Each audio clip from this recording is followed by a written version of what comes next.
а у нее было много начинок. Там была и ряпушка, которая сама пахнет огурцом. В это время уже она шла. Начинок было немерено. И вот за столом, когда уже люди поедали несколько подносов, они смотрели, как бабушка, наклонив голову, смотрела на стол, и стол замолкал. И тут бабушка запевала: мы на лодочке катались, золотисто-золотой. Не гребли, а целовались. Не качай, брат, головой.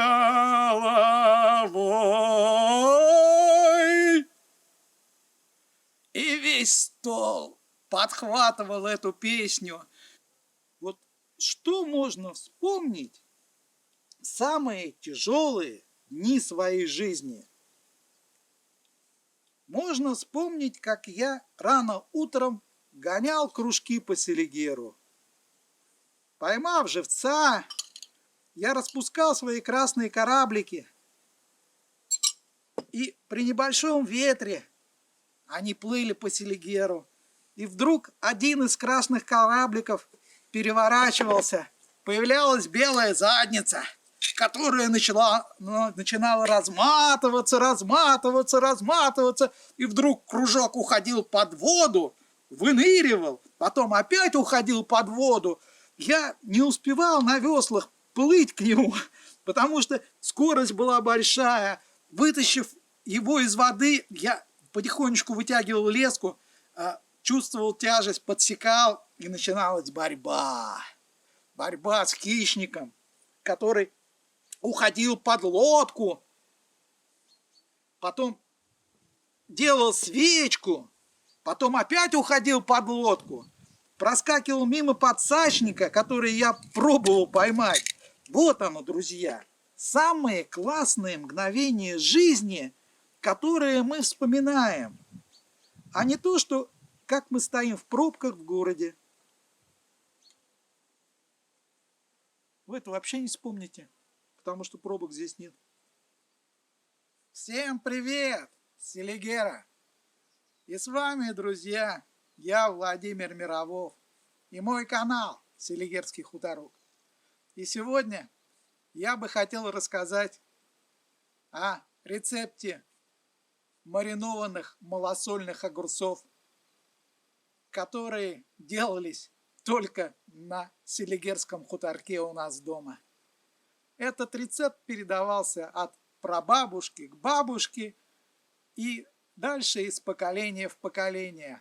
Только на Селигерском хуторке были такие маринованные малосольные огурцы. Почему именно маринованные? Потому что малосольные огурцы каждый день разные.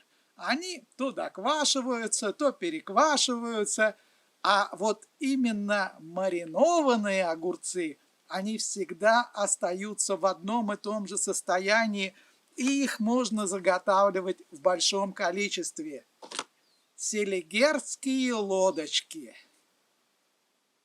Это блюдо всегда было самым главным на столе.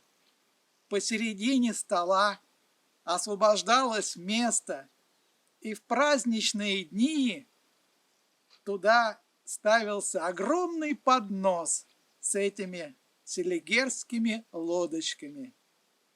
И казалось, что сейчас задует небольшой ветерок, и эти лодочки с красными, желтыми парусами поплывут по Селигеру, по разным его заливам, и где-то там, в одном из заливов, будет плакать селигерская ассоль при виде алых парусов селигерских лодочек. Джессика, уйди, уйди. Джессика, уйди, нет еще селигерских лодочек. Так, я кому сказал? Так, ну-ка пошла отсюда. Пришла Джессика. Как же, разговор зашел о еде. Что же такое, друзья, селигерская лодочка? Это блюдо вы не найдете ни в одном ресторане, ни в Селигере, нигде. Что для этого вам понадобится? Ну, конечно, емкость. У меня вот такая емкость из-под селедочки. Бабушка готовила в больших термосах. Те из вас, кто когда-то работал в поле во времена советской власти комбайнерами или кем-то другим, помнят, что еду привозили в термосах, в металлических, где стоял контейнер 10-литровый из нержавейки. Вот именно в таком контейнере бабушка и готовила. Джессика, уйди! Так, все. Нет, я сказал. Так, Джессика, нет! Хулиганистая девка. Что нам нужно, друзья? Сначала нам нужно приготовить маринад. Здесь он не варится.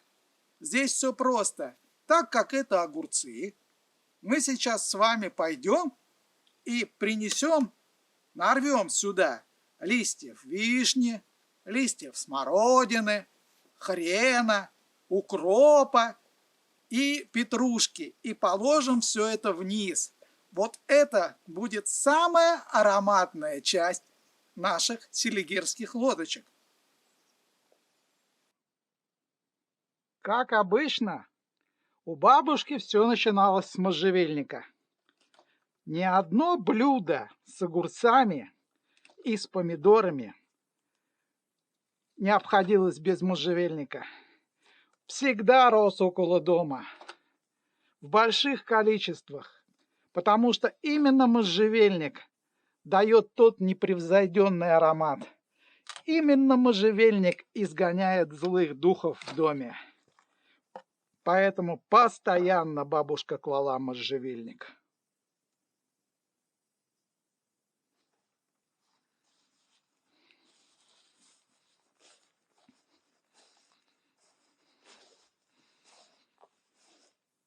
Ну и, конечно, лист хрена. Как же без него? Как же огурцы без хрена, друзья? Вы что? Такого быть не может.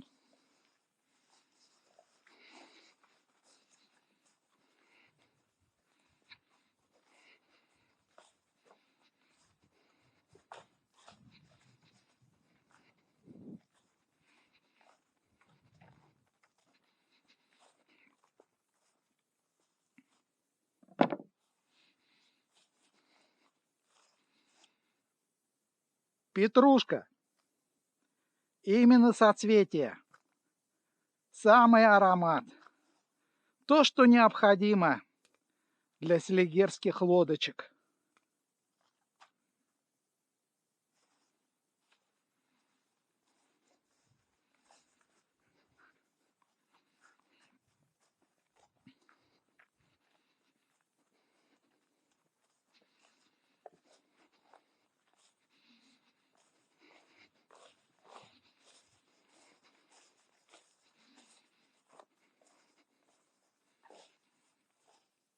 Лист вишни.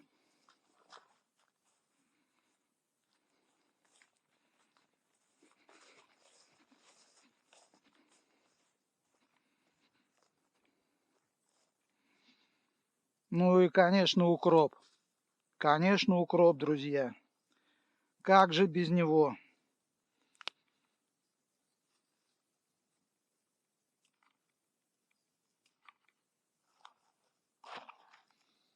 Ох, друзья, какой запах! Какой запах, а!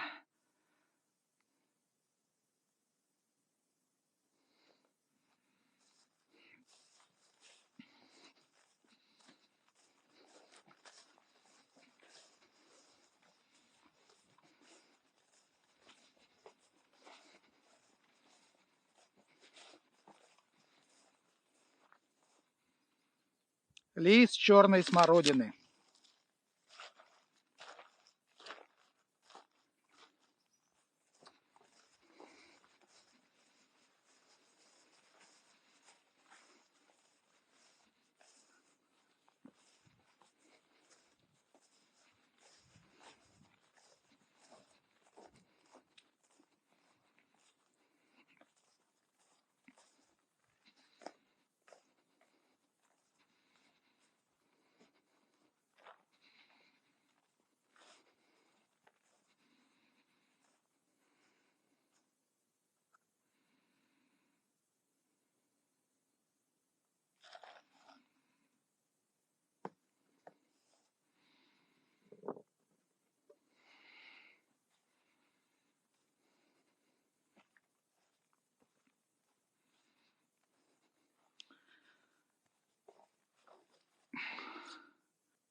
Ну и, конечно, друзья, огурцы. Видите, вот в таком вот маленьком парничке у меня сделан из досок. У бабушки с дедушкой был сделан из бревен. Все это делалось, друзья, рубилось в лапу. Как понять в лапу? Рубились дома в угол и в лапу. В лапу дома стояли очень долго. Если даже два угла сгнили, дом все равно стоял, а в угол дом мог свалиться. Вот, берем вот этот вот огурчик небольшой. Вот этот вот берем. Сейчас конец сентября.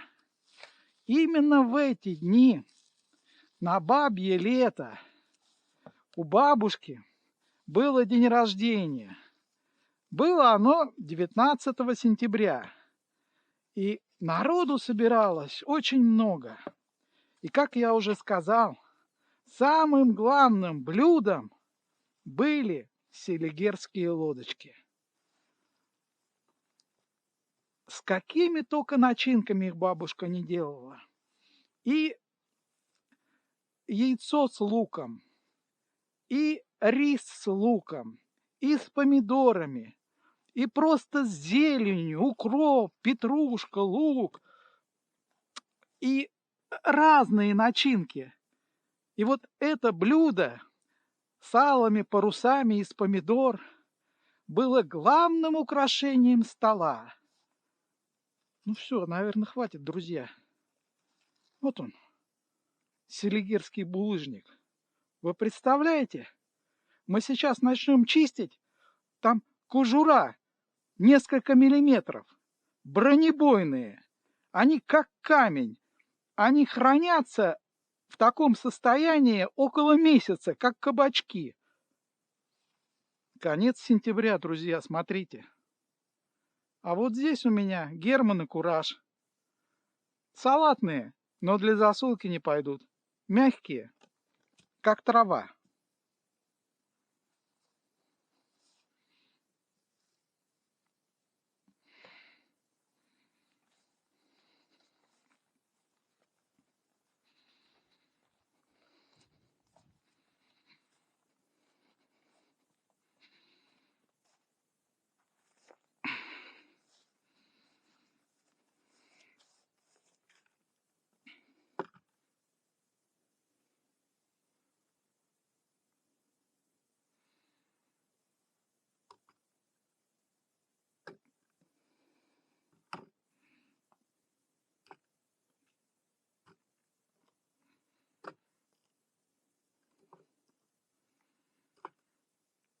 Ну, приблизительно 900 грамм, друзья. Посмотрим. Контейнер маленький, огурцов много. Что из этого получится, не знаю. Так, друзья, обязательно кладем чеснок. Без чеснока никак.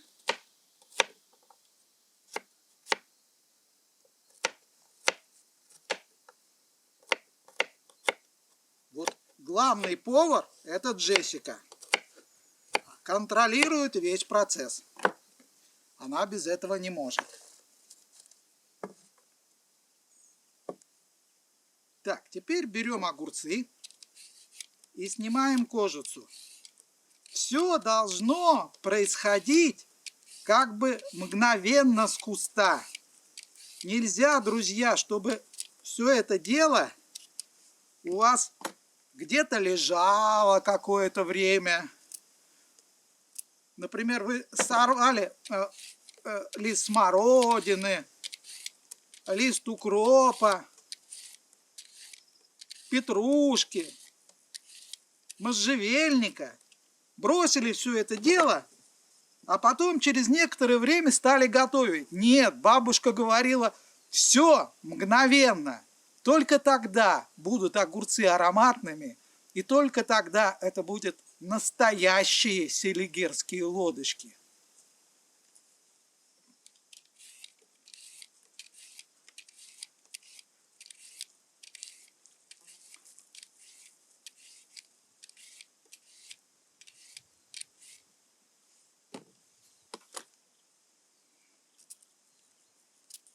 Да, бабье лето. Уже практически выкопана картошка у многих. Закончились все дела по огороду, сенокос, скотина загнана. Именно в это время со всех краев России приезжали родственники к бабушке на день рождения. Накрывался огромный стол, который стоял на бугре в саду. Там росли груши.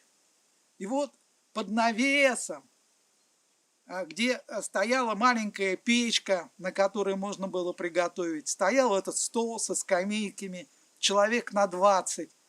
И люди садились за этот стол. И самые поздние груши от ветра скатывались под навесом и падали к ним рядом со скамейками. Они отряхивали их, кушали. Как я помню, вот эти времена золотой осени на Селигере. Небольшой ветерок по Селигеру. Уже багряный, желтый лес. Сосны с желтыми иголками. Еще можно где-то на опушке, на солнечных местах встретить белые грибы. И бабушкина день рождения.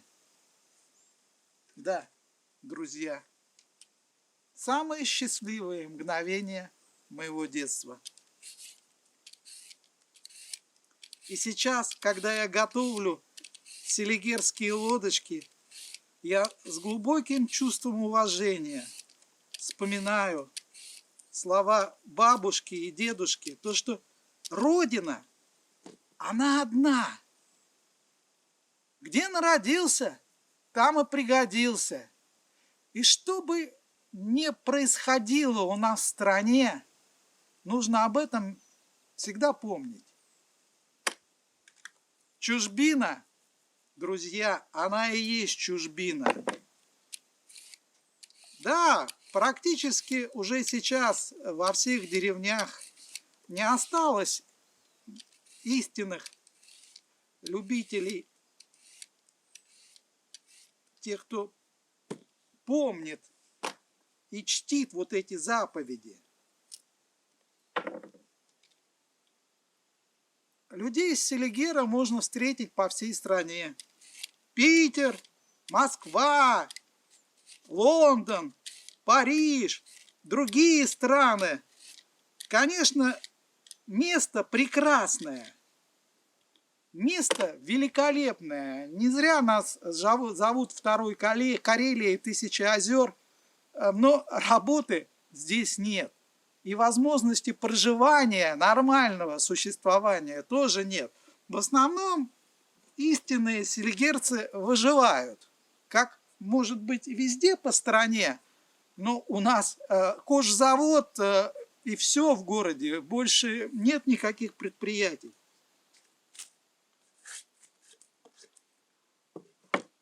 Теперь, друзья, что? Берем, режем пополам. И вот тут самое главное. Это у нас лодочка. Поэтому берем и выгребаем. Вот она, настоящая селигерская лодочка. Дальше сюда будем класть начинку, но когда эти огурцы промаринуются. И укладываем. Кто-то скажет, что нужно пропустить через мясорубку, через блендер. Вы знаете, друзья, бабушка не заморачивалась. Не было у нее блендера, соковыжималки. Мясорубка была ручная, не электрическая. Поэтому она клала семена сюда. Именно они дадут сок и аромат нашим огурцам. Именно они сделают этот вкус неповторимым.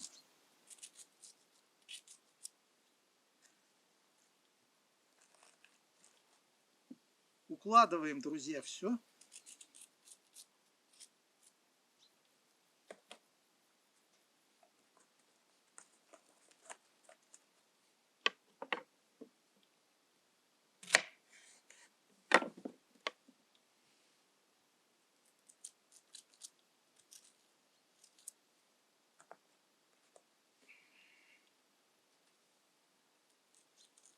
Вот так вот, незатейливо, по-простому.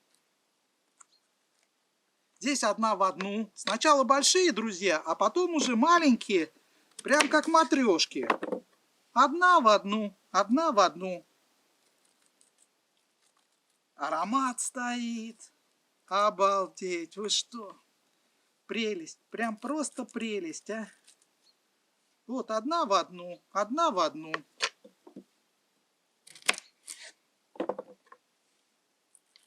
Потихонечку, не спеша делаем.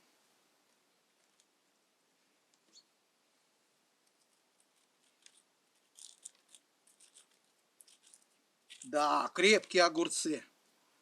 Не зря их называли у нас дома селигерский булыжник. Как камни. Поэтому они и в малосольные стоят практически годами. И крепкие, хрустящие.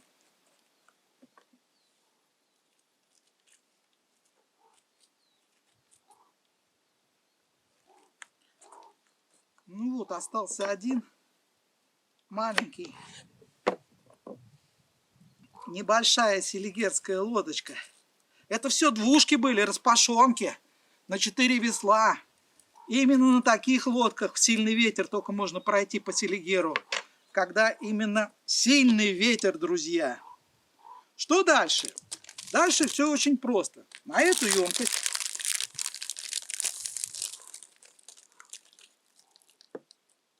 я кладу чайную ложку сахара с горочкой, чайную ложку соли с горочкой, пол-литра воды у меня здесь, и чайную ложку уксуса. У меня 9% яблочный, больше не надо. И оставляем на пару дней, друзья. Перемешиваем сейчас все. Дня 2-3 они должны постоять в этом рассоле, помариноваться. А дальше можно кушать, доставать, так как бабушка делала огромное количество. Вы знаете, как быстро съедался первый поднос на столе. Там много чего было можно поесть. И судак, и угорь копченый, и мясо было. Но все почему-то брали именно селигерские лодочки, друзья. Именно это блюдо было самым главным на столе у бабушки на день рождения в дни золотой осени. Смесь перцев. Тоже чайная ложечка, друзья. Ну и лаврушка обязательно. Вот такой простой рецепт.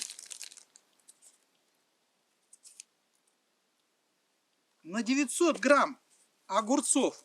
Ну, сейчас получилось, конечно, гораздо меньше, потому что мы с вами сердцевину убрали. Ну и заливаем все вот этим рассолом. Они еще дадут сок. Должно, по идее, все хватить. Ну да, немножко не полная, но они дадут сок. И закрываем.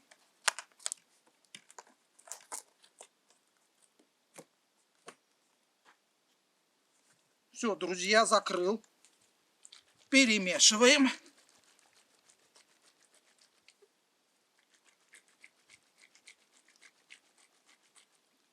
Ну, и оставляем наши лодочки на 2-3 дня. Ну вот, друзья, прошло несколько дней. И вот такая замечательная красота у нас получилась. Какой запах! Укроп, можжевельник, смородина. Обалдеть! И вот сейчас я приготовил несколько начинок. Будет у нас огурчик, селигерская лодочка с яичком. Сначала в трюм кладем самое ценное – укроп. Потом, друзья, кладем петрушечку. Трюм самое ценное. Берем наше яичко, Разрезаем его пополам. И вот, друзья, наша первая селигерская лодочка. Вот такая замечательная. Нужно поставить парус. Какая же лодочка без паруса?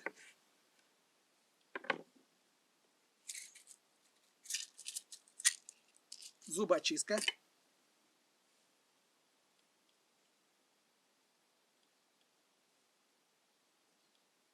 И вот, друзья, это настоящая селигерская лодочка. Первый пошел.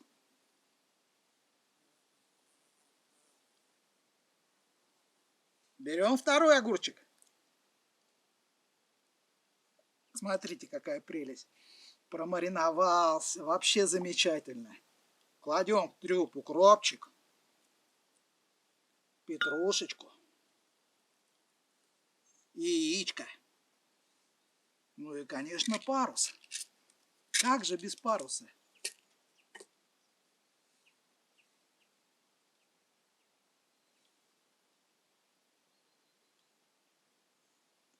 А вот и вторая селигерская лодочка. Вот так бабушка делала начинки для своих лодочек. И когда она их выносила на стол, то все сметалось сразу. Это я так вот по-простому. Укропчик, яичко, картошечка, грибы, ну и салатик. А у нее было много начинок. Там была и ряпушка, которая сама пахнет огурцом. В это время уже она шла. Начинок было немерено. И вот за столом, когда уже люди поедали несколько подносов, они смотрели, как бабушка, наклонив голову, смотрела на стол, и стол замолкал. И тут бабушка запевала: мы на лодочке катались, золотисто-золотой. Не гребли, а целовались. Не качай, брат, головой. И весь стол подхватывал эту песню, и неслась она по Селигеру, по всем ее закоулкам, и где-то под Хачином рыбаки, артель, тащившая невод, прислушивалась, переставала работать. И самый молодой Константин, рыжеволосый парень, спрашивал у дяди Михася: дядь Михась, это где так поют? А, дружище, это на Селигерском хуторке. У тети Поли Мирового день рождения сегодня. Вся деревня гуляет. Дай Бог ей здоровья. По гроб жизни ей благодарен. Дядь Михась, а это не она тебя 5 лет из полыньи вытащила? Она, родимая. Шел я к другу своему Митяю поздней весной.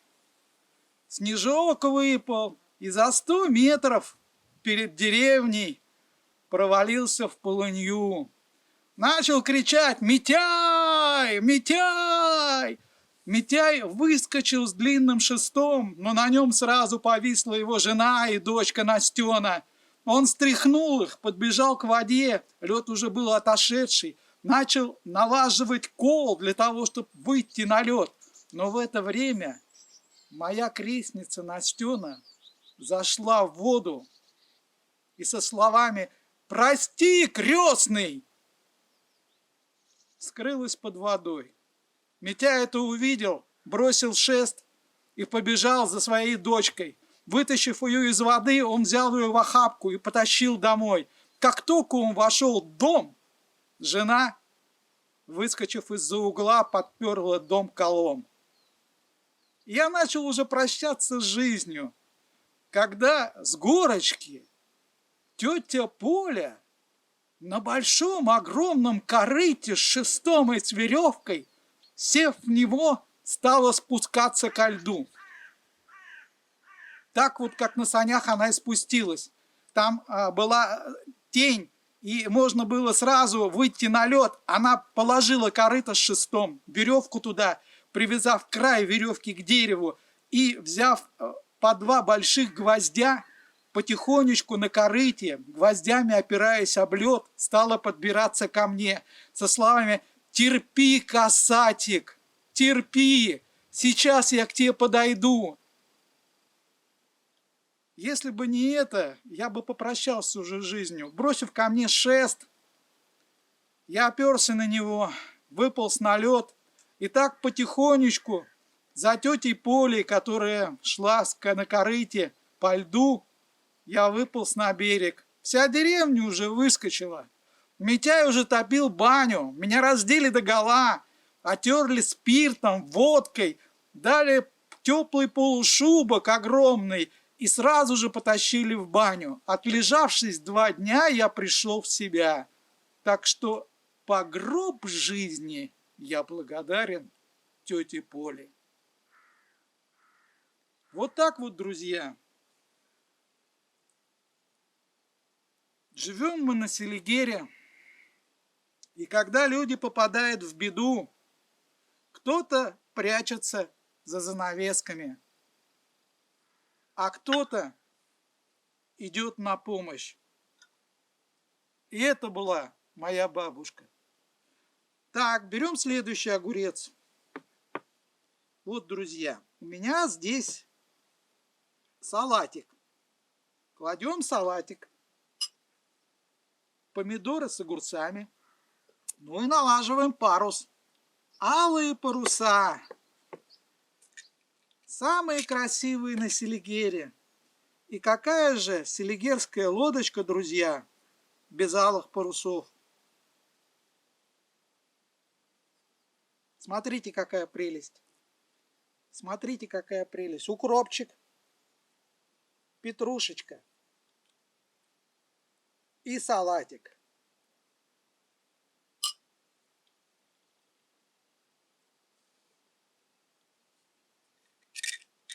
И алые паруса.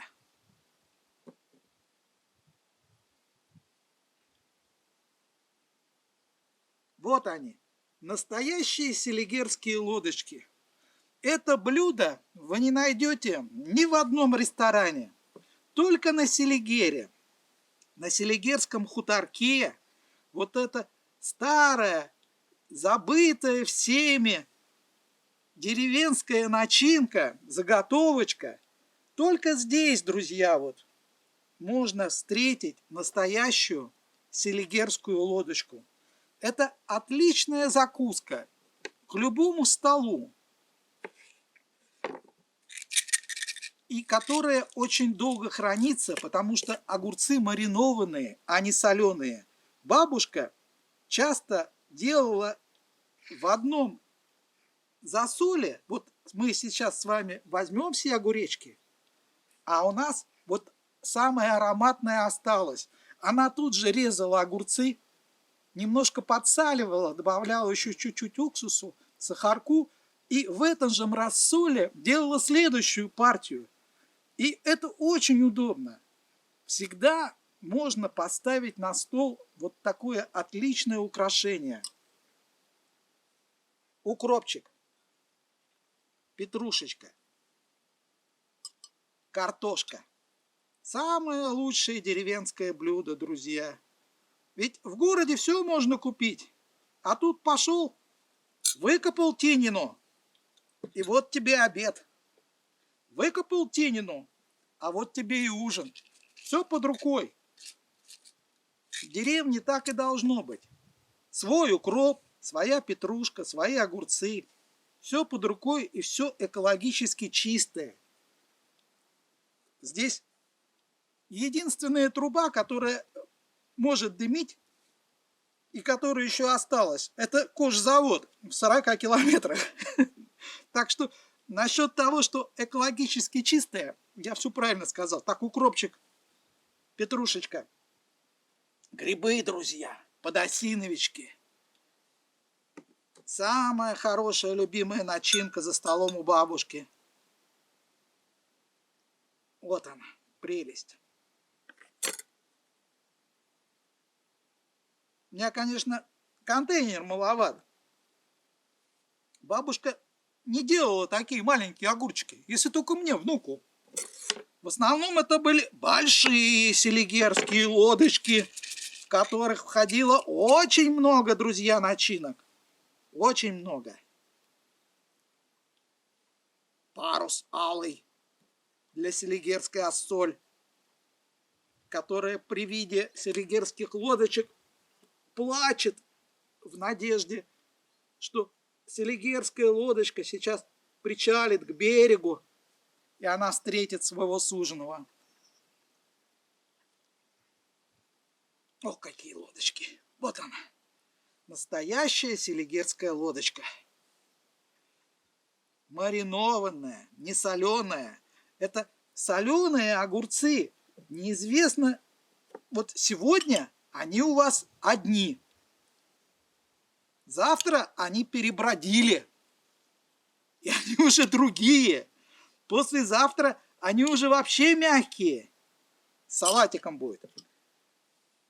А вот эти селигерские лодочки, простояв 3 дня, им практически ничего не доспело, они могут неделю стоять и ждать своего часа. Вот какой получился парус красивый. Вот какая лодочка. Да, аромат стоит, друзья, закачаешься. Закачаешься. С салатиком.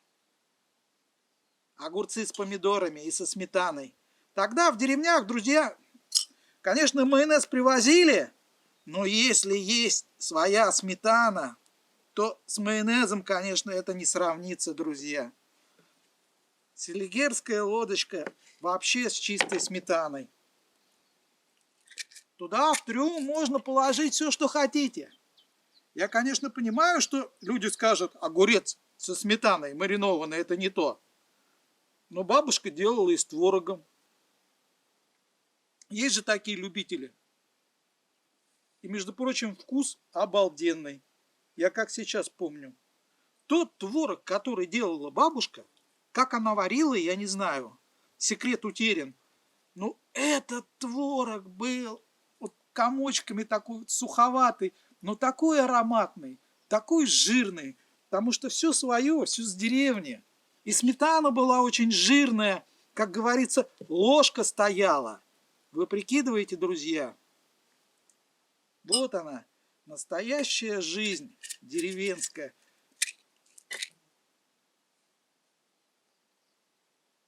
Но это настоящая жизнь деревенская, друзья. Вот какая лодочка. Это не увидишь красоты Селигерского края.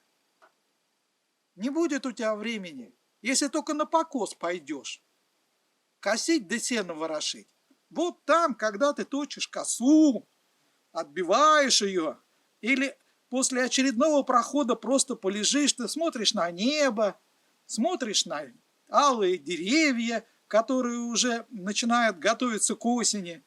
И вот тут ты видишь эту красоту. А так с утра встаешь кормить скотину, готовить еду, потом поить скотину, ворошить сено, заниматься огородом, участками, не разгибая спины с утра до вечера, трудятся люди в селе.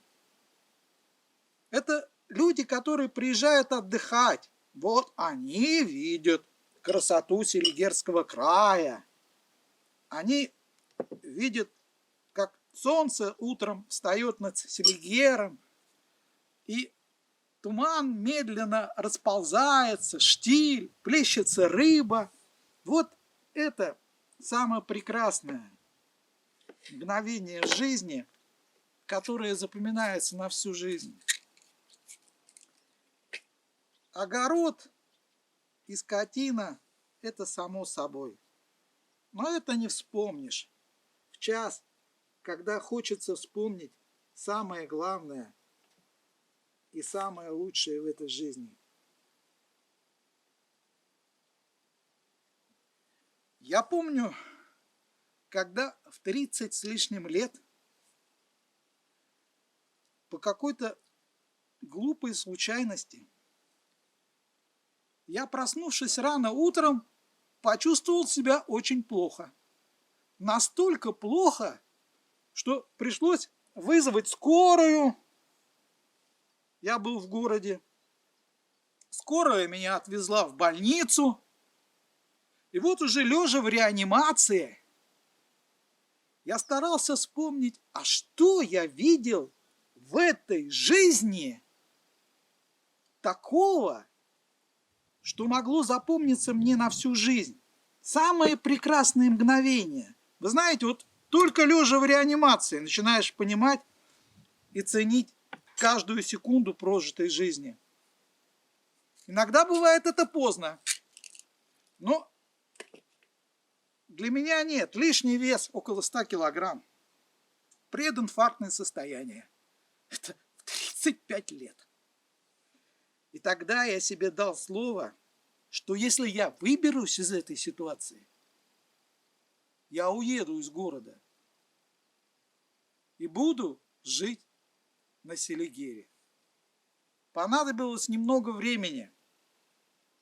Я ушел с своей работы, где была тяжелая, работал охранником, машины сторожил. Через год пришел в себя и через 2 года перебрался на Селигер, уезжая зимой. И через 3 года я полностью перебрался на Селигер. И вот уже 20 с лишним лет, 25 практически, я живу здесь, не уезжая отсюда. Так что вот что можно вспомнить самые тяжелые дни своей жизни? Можно вспомнить, как я рано утром гонял кружки по Селигеру. Поймав живца, я распускал свои красные кораблики, и при небольшом ветре они плыли по Селигеру. И вдруг один из красных корабликов переворачивался, появлялась белая задница, которая начинала разматываться, и вдруг кружок уходил под воду, выныривал, потом опять уходил под воду. Я не успевал на веслах плыть к нему, потому что скорость была большая. Вытащив его из воды, я потихонечку вытягивал леску, чувствовал тяжесть, подсекал, и начиналась борьба. Борьба с хищником, который уходил под лодку, потом делал свечку, потом опять уходил под лодку, проскакивал мимо подсачника, который я пробовал поймать. Вот оно, друзья, самые классные мгновения жизни, которые мы вспоминаем, а не то, что как мы стоим в пробках в городе. Вы это вообще не вспомните, потому что пробок здесь нет. Так что, друзья, вот. Конечно, жизнь в деревне. На одних селигерских лодочках, конечно, не проживешь. Что-то нужно думать, как здесь выжить.